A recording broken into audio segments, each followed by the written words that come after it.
مدثر حسن صاحب لاہور سے، میرا سوال یہ ہے کہ اگر جنات سے دوستی ہو جائے تو قرآن کی روشنی کس حد تک جائز ہے؟ کہاں ہے بھائی؟ ان کو باہر نکالو یار. کون ہے جنات سے دوستی ہے اس کی؟ ہے بھائی کون ہے بھائی؟ چلو خود جن بیٹھا ہوا ہو. بعض دفعہ نا کوئی ڈپریشن ہوتی ہے، کوئی نفسیاتی مسائل ہوتے ہیں، آدمی سمجھ رہے ہوتے ہیں میری جنات سے دوستی ہو گئی ہے، اس لیے پہلی فرصت میں کسی اچھے سے سائیکولوجسٹ کو دکھائیں. پھر بھی آرام نہ آئے تو سائیکیٹرسٹ کو دکھائیں. سائیکولوجسٹ کیا کرے گا؟ آپ کو سمجھے گا ٹینشن کیا ہے آپ کی زندگی میں. پھر بھی نہ ہو تو پھر آپ کو میڈیسن لینی پڑے گی. انشاءاللہ یہ جنات سے دوستی آپ کی ختم ہو جائے گی، یہ اللہ کی رحمت سے پوری امید ہے. میرا تعلق تبلیغ جماعت سے، بات جب تک دوستی ختم نہیں ہوتی تو آپ کم از کم ہمارے بیان میں نہ آئے، ہمارے بیان میں تشریف نہ. میرا تعلق تبلیغ جماعت سے. آج کل مولانا طارق مل صاحب کے متعلق لوگ بہت غلط آراء قائم کر رہے ہیں، تو کیا مولانا صاحب کے بارے میں آپ کیا کہیں گے؟ جتنے پہ جتنا بولا جائے نا اس سے فتنہ بڑھتا ہے. جس کو صحیح رائے رکھنی ہے وہ صحیح رائے رکھے، جس کو غلط رائے رکھنی ہے وہ غلط رائے رکھے. اور بھی غم ہے زمانے میں محبت کے سوا. تو بحث ہی نہ کرو، ان کو اپنی زندگی میں جینے دو میرے بھائی. وہ بوڑھے ہو گئے ہیں، ساری زندگی دین کی خدمت کی ہے، اب آخری عمر میں ان کو تھوڑا سکون دے دو، آرام دے دو. اگر کوئی غلطی ہوتی بھی ہے تو بولو کوئی بات نہیں یار، اچھے کام اتنے کیے ہیں. اپنے بوڑھوں کو بھی تو برداشت کرتے ہو کہ نہیں کرتے؟ اپنے بوڑھوں کو تو وہ ایسا نا ان کو غصہ آ جائے مجھے بار بار مفتی صاحب بوڑھا کیوں کہہ رہے ہیں. بوڑھے ہو کے بھی صحت اچھی ہے ان کی، لیکن بہرحال ایجڈ کہنا چاہیے. اتنے ایجڈ ہو گئے ہیں تو ان کو چھوڑ دو اپنے حال پہ. اور بڑوں کے اختلافات میں نہ پڑو، جو بڑوں کے اختلافات ہیں ان میں نہ پڑو. تبلیغ کے جو اکابر ہیں وہ بھی ہمارے اکابر ہیں، مولانا طارق صاحب بھی ہمارے اکابر ہیں. کوئی اختلاف ہو علماء کو تو وہ علمی انداز سے بیان کر دیں کہ بھئی یہ ان کی رائے ٹھیک نہیں ہے، ہماری رائے میں یہ بات غلط ہے، ختم ہو گئی بات. یہ جو ٹرینڈ چلتا ہے نا ایک دوسرے کی ذات پہ کیچڑ اچھالنے کا، یہ ٹرینڈ ختم کر دو، بالکل ختم ہو جانا چاہیے اس میرے دوست. اور یہ یاد رکھو جہاں انسان ہوں گے اختلافات ہوں گے. یہ جو تصور ہے نا کہ دیندار لوگ آپس میں محبتوں سے رہتے ہیں، میرے سامنے لوگ آتے ہیں میری 4 بیویاں محبتوں سے رہتے ہیں، میں نے کہا چھوڑا کرو کسی اور کے سامنے، پھینکا کرو کسی اور کے سامنے. کتنا ہی نیک ہو، مرد ہو بیوی ہو، پھر بھی جھگڑے ہوں گے، پھر بھی اختلافات ہوں گے. صحابہ میں ہوئے ہیں، ہمارے نبی کی اپنی ازواج کے ساتھ اختلاف. آپ صلی اللہ علیہ وسلم 1 مہینے کے لیے گھر سے باہر چلے گئے تھے، حالانکہ امہات المومنین دنیا کی افضل ترین عورتیں ہیں، اور سید الانبیاء دنیا کے افضل ترین. اللہ کے بعد سب سے بڑا مقام نبی کا. اس کے بعد بھائی یہ اختلاف ہوا ہے، اور اللہ نے یہ اختلاف کیوں ہونے دیا؟ تاکہ پتا چلے بھائی نبی کی زندگی بھی نیچرل تھی، نارمل تھی، تو ہمیں اس سے سبق ملتا ہے. تو 1 مہینہ کے لیے آپ صلی اللہ علیہ وسلم گھر سے ناراض ہو کے چلے گئے تھے، 1 مہینہ. پھر 29 دن کے بعد واپس تشریف لے آئے آپ. صحابہ نے کبھی مہینہ پورا نہیں ہوا ہے، آپ نے فرمایا چاند 29 کا ہے، ٹھیک ہے نا. اس کا مطلب آپ صلی اللہ علیہ وسلم پورا گن رہے تھے، چاند نظر آیا تو آپ نے کہا ہو گیا مہینہ پورا. جو تو یہ سب نیچرل ہے بھائی. لڑائیاں بھی ہوتی ہیں، خوشیاں بھی ہوتی ہیں، غم بھی ہوتے ہیں، پڈے بھی ہوتے ہیں، پھر صلح بھی ہوتی ہے. ناک پہ مکھی جو بٹھائے گا وہ کبھی بھی کامیاب لائف نہیں گزار سکتا. بعض لوگوں کو ہیضہ ہوتا ہے سیدھی زندگی، بالکل تیر کی طرح سیدھے رہ کے چلنے کا. تو جس کی زندگی میں لچک نہیں ہے، فلیکسیبلٹی نہیں ہے، برباد. سب آڑا ترچا. میں یہاں ایک پرانی بات ہے، میں نے جمعے کے دن اخلاق پہ بیان کیا. حسن اخلاق، اچھے اخلاق سے بات کرو، چیخو نہیں. گدھوں کی طرح گھروں میں چیختے ہیں. جب میں گیا ہوں، وہ پرانی بات ہے، 10-12 سال 15 سال ہو گئے، میری لڑائی ہوئی ہے بھائی، کیونکہ میں ایک اور شادی کرنے، اللہ معاف فرمائے، تو میں بھی چیخ رہا تھا، چل رہا ہے. پھر مجھے خیال آیا میں نے بھی بیان تو پورا اسی پہ کیا کہ چیخو نہیں. آپ یقین کریں مجھے خود ہنسی آ گئی، تو مجھے خود ہنسی آ گئی. خیر میں نے کنٹرول کیا، نہیں چیخنا چاہیے، لیکن پھر بھی ہو جاتا ہے انسان سے. صحابہ کرام سے بھی ایسا ہوتا تھا، بعض دفعہ آوازیں بلند ہو جاتی تھی، پھر کوئی ان کو سمجھاتا تھا بھائی نبی بیٹھے ہوئے آواز پس کرو، تو آواز پس کرتے تھے اپنی. تو اس لیے دنیا میں جب ٹائم کی جنت ہے، جو جنت میں کوئی نہیں چیخے، جنت میں سب نائس ٹو میٹ یو، دعواہم فیہا سبحانک اللہم وتحیتہم فیہا سلام. سلام سے بات شروع ہوگی، سلام پہ ختم ہوگی. اور کوئی موت نہیں ہے، کوئی سیلاب نہیں ہے، کوئی زلزلے نہیں ہے، کوئی ٹینشن نہیں ہے. جب تک زندہ ہو ٹینشنیں رہیں گی. اور عجیب بات ہے، جس کو بالکل بھی ٹینشن نہیں ہوتی نا، وہ ڈپریشن سے مر جاتا ہے. یہ بھی ایک الگ چیز ہے. بعض ملک ایسے ہیں جن میں ٹینشن ہے ہی نہیں، وہ یہی ان کے لیے بڑی ٹینشن ہے. یہ بھی ایک عجیب مصیبت ہے. یہ بالکل اگر زندگی میں کوئی غم نہ ہو نا، وہ خود ہی غمزدہ ہونا شروع ہو جائے گا. تو اس لیے سب سیٹ ہے. میرے دوست جائز ہے.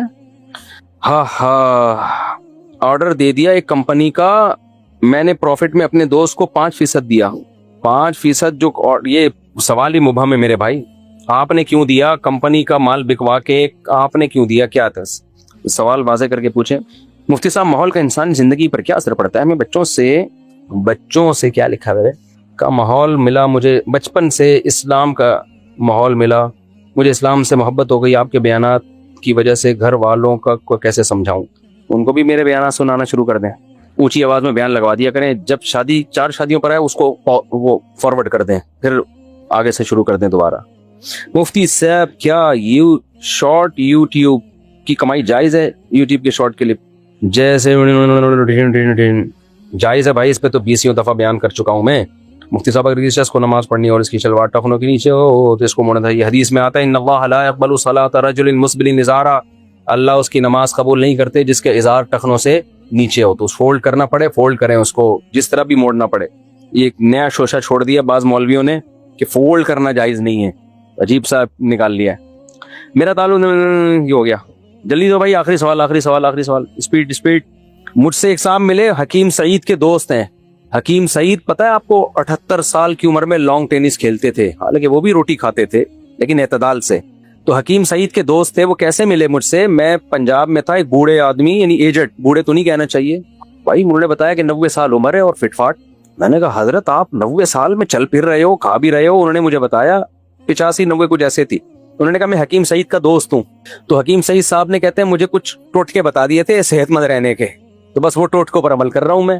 میں نے کہا کیا ٹوٹکے؟ کہتے ہیں 2 ٹائم کا کھانا اور رات کا کھانا مغرب سے بھی پہلے. اب وہی بات ہے, آپ اتنا افورڈ نہیں کر پائیں گے, پھر ڈپریشن میں نہ چلے جائیں. لیکن ان میں یہ نہیں تھا کہ پروٹین اور یہ نہیں, لو کارب ڈائٹ, کچھ بھی نہیں, جو گھر میں پک رہا ہے وہی کھا رہے ہیں. حکیم سعید صاحب بھی صبح ناشتے میں کہتے ہیں میٹھا بھی کھاتا تھا میں, گھر میں جو کھیر پک گئی ہے کچھ بھی پک گیا وہ کھا لیا. تو اور حدیث میں بھی یہی ہے, نبی صلی اللہ علیہ وسلم اور صحابہ کرام یہ صبح 11-12 بجے کا کھانا ہوتا تھا اور رات کا کھانا جلدی ہوتا تھا, بس یہ 2 ٹائم کا کھانا تھا. میں نے دفعہ بیان میں بول دیا کہ عربی زبان میں ناشتے کا لفظ ہی نہیں ہے. اس پہ لوگوں نے فنٹر بن کے بہت کمنٹس کیے کہ فطور عربی میں کہتے ہیں ناشتے کو, کیوں نہیں ہے؟ مفتی صاحب کو عربی کا نہیں پتا. بھائی وہ جدید عربی میں ہے, میں نے بیان میں کہا تھا قدیم عربی میں ناشتے کا لفظ نہیں ہے, وہ تو جدید عربی میں ہے نا.